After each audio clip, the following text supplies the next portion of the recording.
The National Swine Registry is a global leader in swine pedigree services, documented swine genetics, marketing, and also education outreach. The NSR prides itself on enhancing the value of pedigreed swine, maintaining breed integrity, providing member education, as well as youth development experiences. Now, today we are going to dive into the deeply important topic of biosecurity.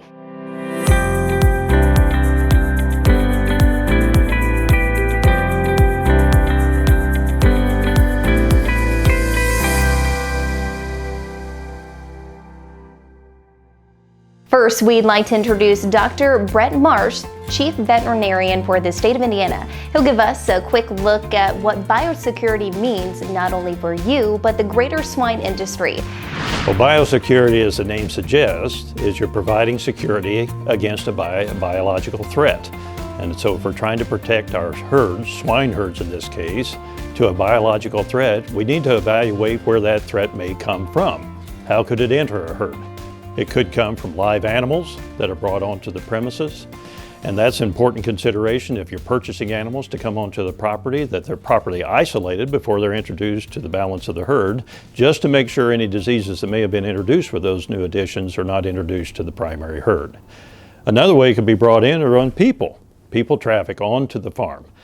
We need to wash our hands, make sure our boots are clean, or the vehicles that we traveled in are also clean and disinfected before we travel on and off a property. So it's important for us to consider the movement of people and the products that are on those conveyances. So whether it's feed or other things that are brought to the farm, it's important for us to consider that those are a potential risk for our herd.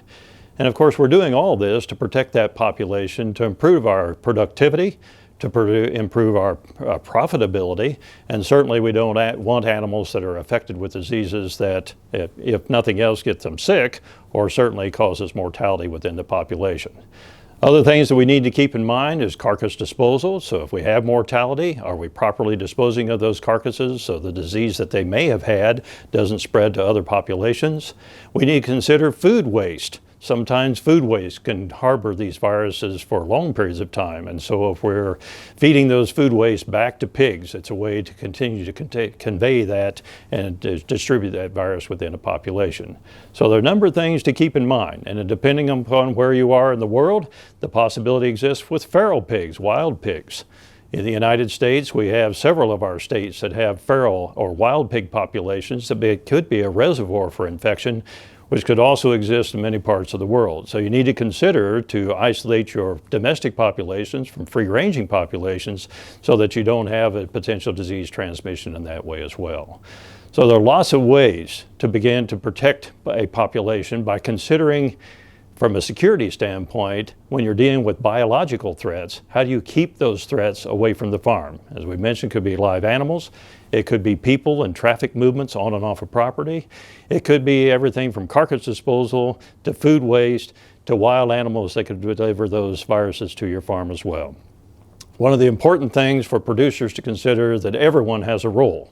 Every producer who has a pig has a role to play in biosecurity, because the weakest link could present a huge challenge for the populations as a whole. It's important for all producers to recognize that the biosecurity they maintain on their farm contributes to the overall success of the state or country or province that you're in, and then the national goal of protecting populations as well. It has huge implications for the ability for these populations to remain healthy, to have products that can be sold domestically and internationally, and maintain that free status for products to continue to move in commerce.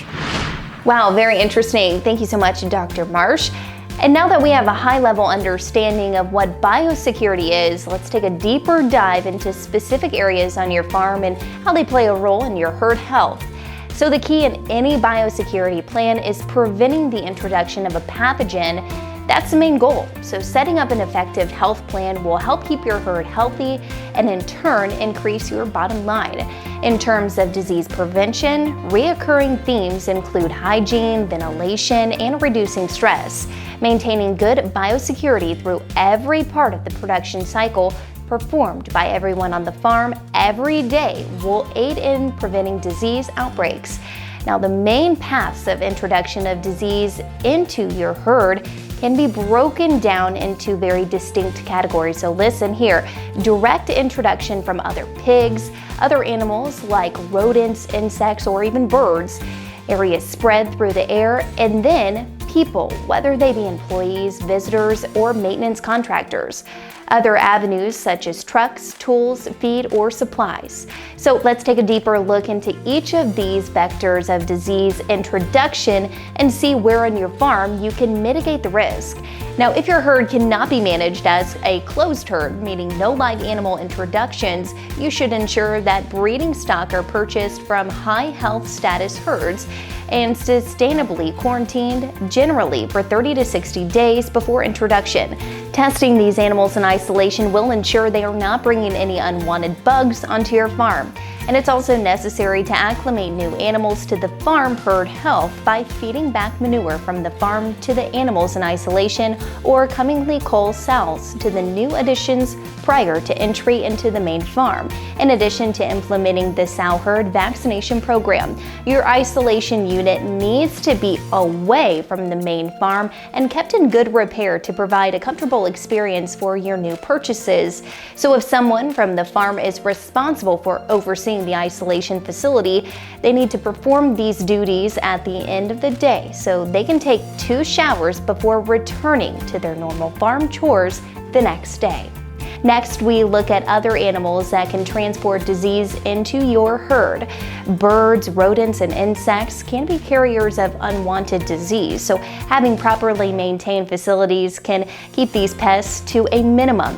If your ventilation system has to have open sides or windows, bird nesting or sustainable barrier must be in place to eliminate birds from entering your barn.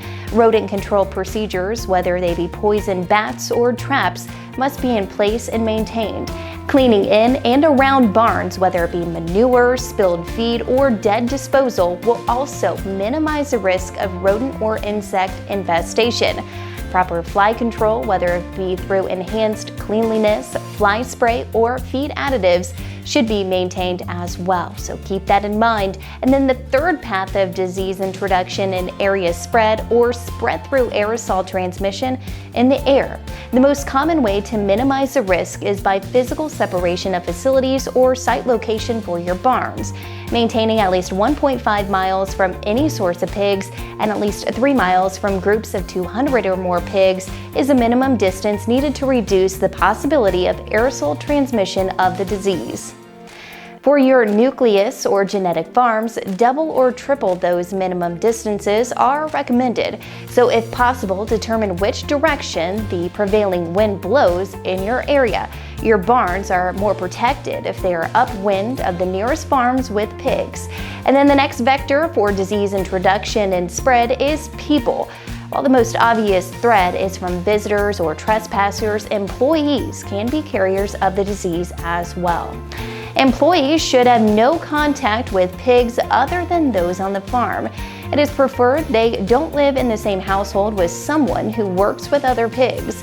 If an employee is around other pigs for some reason, they need to be at least 12 hours away from those pigs and 2 showers before entry into that farm.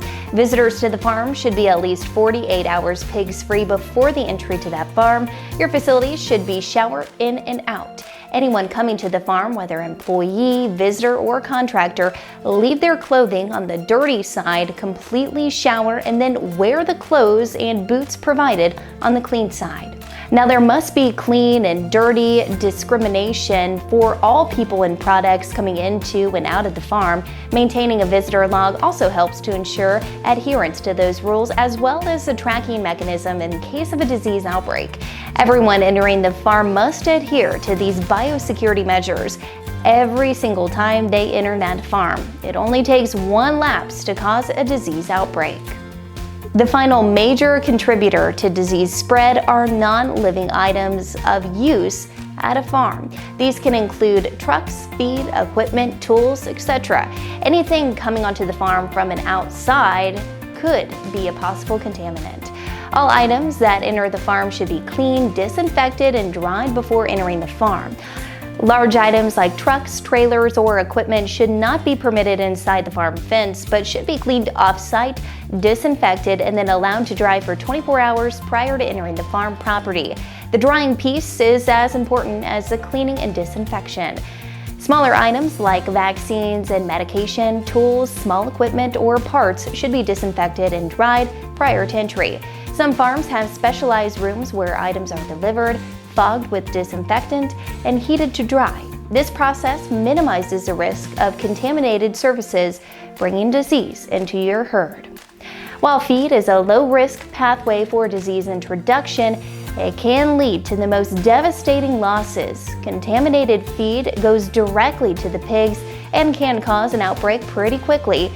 The keys to minimizing the disease risk associated with feed can be narrowed down to the following: purchasing raw materials from trusted sources and processing your own feed, purchasing your processed feed from trusted sources, and using as little bagged feed as possible. This helps with rodent control as well.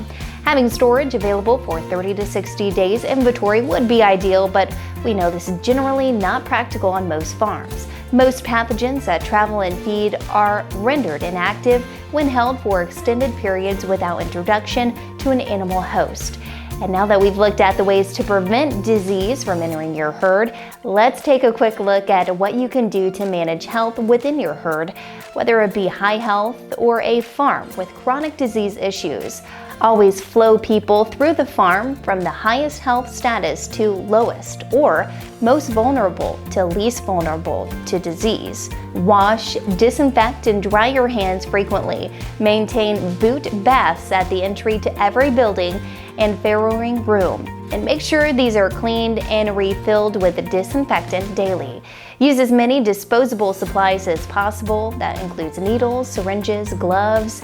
Insemination rods should be single-use only and then disposed of. Take care of the isolation facility as the last chore of the day, and then remove deceased animals as soon as possible and move them to an area for compost, insurrection, or off-site disposal. If dead pigs are removed for off-site disposal, the employee responsible cannot return to the farm until the following day. Now, we understand this information has been extremely high level and doesn't encompass every detail of biosecurity, but points out the areas of greatest risk of disease on your farm. Now let's review some of the basics of a quality biosecurity program. All employees and visitors must be on board with the mission of herd health, coming to work in clean clothes and adhering to the shower in, shower out protocol. Maintain a quality relationship with your veterinarian. Cleaning, disinfecting, and drying are crucial steps in any biosecurity process, whether it be trucks, equipment and tools, or farrowing, nursery, or finishing facilities between groups of pigs. Having a designated perimeter for trucks and vehicles entering the farm, limit visitors, and then minimize the introduction of new pigs. And if this can't be attained, make sure you are following proper isolation and animal introduction procedures, monthly or quarterly health audits by your veterinarian, as well as proper vaccination protocols. Also, have a plan for rodent, bird, fly, or other animal control. And although the content of this video may seem pretty simple, it is perhaps one of the most important things you can do to catapult your farm's success. Healthy hogs eat, grow, and performs better, creating a more enjoyable and profitable experience for you. We are here to assist you from pedigree paper to disinfectant power. Visit www.nationalswine.com to learn more about our biosecurity standards today.